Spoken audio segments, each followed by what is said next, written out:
नहमदुहु व नसल्ली अला रसूलिहिल करीम अम्मा बाद फ़अऊज़ु बिल्लाहि मिनश शैतानिर रजीम बिस्मिल्लाहिर रहमानिर रहीम। रोशन रास्ते के मुतलाशी तमाम लोगों को अस्सलाम वालेकुम। मालिक कुन फ़यकून से दुआ है कि अल्लाह ताला मेरे सामईन की हर परेशानी को ख़त्म फरमाए और आपके सुकून, इज़्ज़त और रिज़्क में बरकतें अता फरमाए। आज हम बात करेंगे कि हज़रत अब्दुल्ला बिन उम्मे मक्तूम रज़ियल्लाहु ताला अन्हु कौन थे, उनकी शान में कौन सी सूरत नाजिल हुई और बीबी आयशा सिद्दीक़ा रज़ियल्लाहु ताला अन्हा उनको शरबत क्यों पिलाती थीं, और वो कौन से उज़र थे जो हजूर सल्लल्लाहु अलैहि वसल्लम की बारगाह में उन्होंने पेश किए और फिर हमारे प्यारे नबी सल्लल्लाहु अलैहि वसल्लम ने उनका क्या जवाब दिया। इन तमाम सवालात के जवाबात आज आपको इस वीडियो से मिलेंगे। इसके लिए ज़रूरी है कि आप हमारी वीडियो को पूरा देखें ताकि आपके इल्म में इजाफा हो। हज़रत अब्दुल्ला बिन उम्मे मक्तूम हजूर सल्लल्लाहु अलैहि वसल्लम के सहाबी थे और नबी करीम सल्लल्लाहु अलैहि वसल्लम के साथ बहुत ज़्यादा मोहब्बत करते थे। एक बार ऐसे हुआ कि हजूर सल्लल्लाहु अलैहि वसल्लम के पास कुछ गैर मुस्लिमों का गिरोह आया और हजूर सल्लल्लाहु अलैहि वसल्लम के साथ बातचीत करने लगा। नबी करीम सल्लल्लाहु अलैहि वसल्लम उनको इस्लाम की तबलीग कर रहे थे।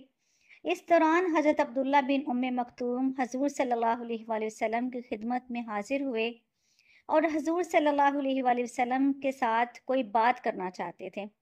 नबी करीम सल्लल्लाहु अलैहि वसल्लम ने उनकी तरफ तवज्जो ना दी, क्योंकि हज़रत अब्दुल्ला बिन उम्मे मक्तूम को नज़र नहीं आता था, इसलिए आपको पता नहीं चला कि आपके पास उस वक्त कौन बैठा है।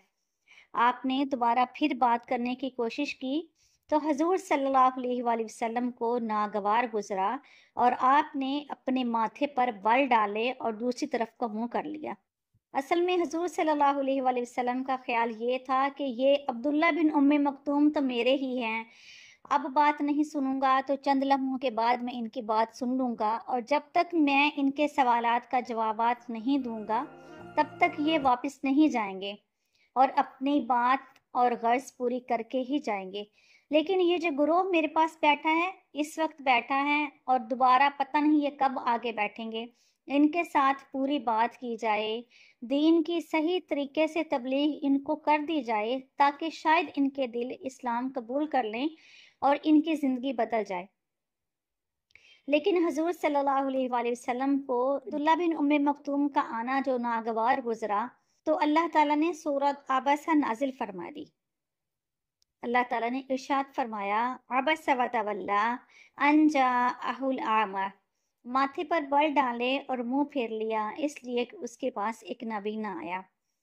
तो ये नबीना सहाबी हजरत अब्दुल्ला बिन उम्मे मक्तूम ही हैं जिनकी तरफ इस सूरत में इशारा किया गया। इसमें अल्लाह ताला ने अपने प्यारे नबी सल्लल्लाहु अलैहि वसल्लम को इरशाद फरमा दिया कि आप इस गिरोह की फिक्र ना करें, ये इस्लाम कबूल करें या ना करें हम आपसे नहीं पूछेंगे, लेकिन जो आपका सच्चा गुलाम है और आपके साथ मोहब्बत करता है, आप इसकी तरफ तवज्जो रखें, क्योंकि ये जो ईमान वाले थे और मेरे नबी के सहाबी थे, अल्लाह ताला उनके साथ बहुत ज़्यादा मोहब्बत फरमाते थे।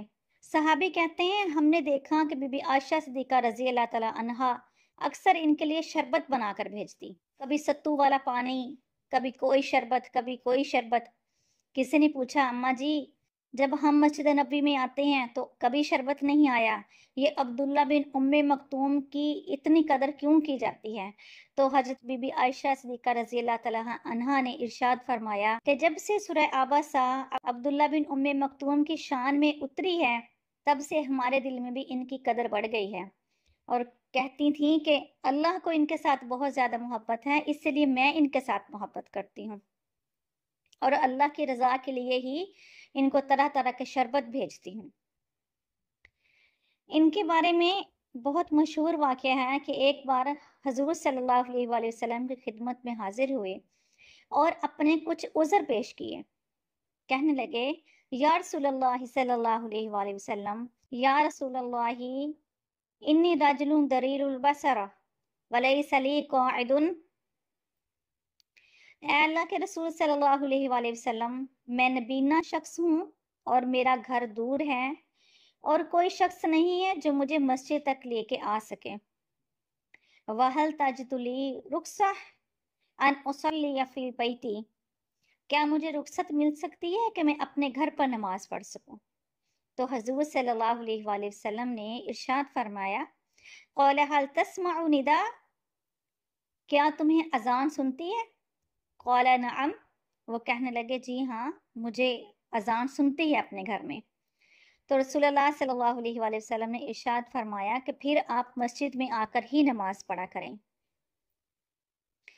कुछ देर के बाद दोबारा फिर हज़रत अब्दुल्ला बिन उम्मे मक्तूम हजूर सल्लल्लाहु अलैहि वसल्लम की खिदमत में हाजिर हुए और अगले उज़र पेश किए।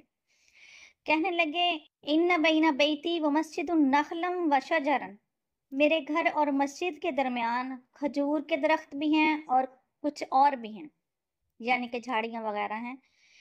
तो फिर हजूर सल्लल्लाहु अलैहि वसल्लम ने उनसे यही पूछा कि क्या आपको अजान की आवाज़ सुनती है? उन्होंने कहा जी हाँ सुनती है। तो हजूर सल्लल्लाहु अलैहि वसल्लम ने दोबारा फिर वही इरशाद फरमाया कि अगर आपको घर में अजान की आवाज़ सुनती है तो आपने मस्जिद में आकर ही नमाज पढ़नी है, घर में नमाज नहीं पढ़नी।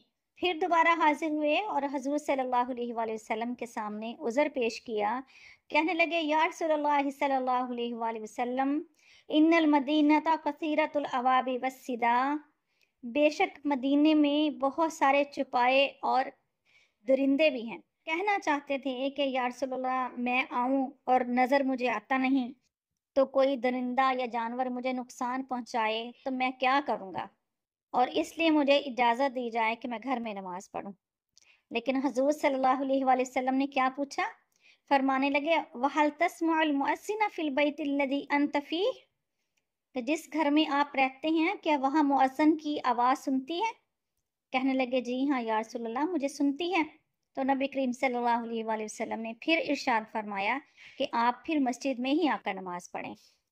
दोबारा अगले टाइम जब हजरत अब्दुल्ला बिन उम्मे मक्तूम हज़रत अक़दस सल्लल्लाहु अलैहि वसल्लम की बारगाह में हाजिर हुए तो फिर अर्ज करने लगे, या रसूलल्लाह सल्लल्लाहु अलैहि वसल्लम, अंत कमा तरानी क़द ज़हब बसरी, जैसा कि आप देख रहे हैं कि मुझे नज़र नहीं आता।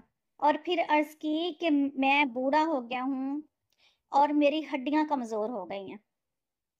ये उज़र पेश करके कहने लगे कि क्या मैं घर में नमाज पढ़ लिया करूं? तो हजूर सल्लल्लाहु अलैहि वसल्लम ने पूछा, वहल तस्मउ हय्या अलस्सलाह हय्या अलल फलाह, क्या तुम्हें ये बात सुनती है, हय्या अलस्सलाह हय्या अलल फलाह, यानी नमाज की तरफ आ जाओ और कामयाबी की तरफ आ जाओ। कहने लगे जी हाँ या रसूलल्लाह सल्लल्लाहु अलैहि वसल्लम, मैं ये बात सुनता हूँ। तो फिर नबी करीम सल्लल्लाहु अलैहि वसल्लम ने इरशाद फरमाया कि फिर मस्जिद में आकर नमाज पढ़ो। इस खूबसूरत हदीस से हमें पता चलता है कि इस नबीना सहाबी ने हजूर सल्लल्लाहु अलैहि वसल्लम के पास 6 उज़र पेश किए। कहने लगे कि मैं नबीना भी हूँ, मेरा घर दूर है, मस्जिद में कोई आने वाला नहीं है, रास्ते में झाड़ियाँ और दरख्त हैं, दरिंदे और जानवर भी हो सकते हैं, और मुझे बुढ़ापा भी आ गया है, मैं बूढ़ा हो चुका हूँ। इतने उज़र पेश किए, इतनी मजबूरियां पेश की, और फिर कहा कि मुझे आप इजाज़त दें कि मैं घर पर नमाज पढ़ा करूं। लेकिन हजूर सल्लल्लाहु अलैहि वसल्लम ने अपने इस सहाबी को इजाज़त नहीं दी कि आप घर में नमाज पढ़ा करें, और यही इरशाद फरमाया कि आपने मस्जिद में आकर नमाज पढ़नी है। इस हदीस से उन लोगों को सीखना चाहिए जिनके पास कोई मजबूरी नहीं है, कोई उज़र नहीं है, आंखों की रोशनी भी पूरी है, कानों की समाअत भी पूरी है, घर भी मस्जिदों से ज़्यादा दूर नहीं है, और फिर मस्जिदों के पास जाने के लिए कई वसाइल उनके पास हैं। हर गली में मस्जिद है, हर मोहल्ले में मस्जिद है, और बिल्कुल साफ सुथरे रास्ते हैं जो कड़ियल जवान हैं। फिर उनको चाहिए कि वो देखे कि एक नाबीना सहाबी ने हजूर सल्लल्लाहु अलैहि वसल्लम के सामने कितने उज़र पेश किए, लेकिन फिर भी मेरे प्यारे नबी ने उनको इजाज़त नहीं दी। तो जो आज के नौजवान हैं उनको कैसे इजाज़त मिल सकती है कि वो अपने घरों में नमाज पढ़ें? अल्लाह ताला से दुआ है कि अल्लाह ताला हमारे घरों के मर्दों को तौफीक अता फरमाए कि वो मस्जिद में जाकर नमाज पढ़ें और अपने अल्लाह को राज़ी करें। व आखिर दावाना अनिल हम्दुलिल्लाहि रब्बिल आलमीन।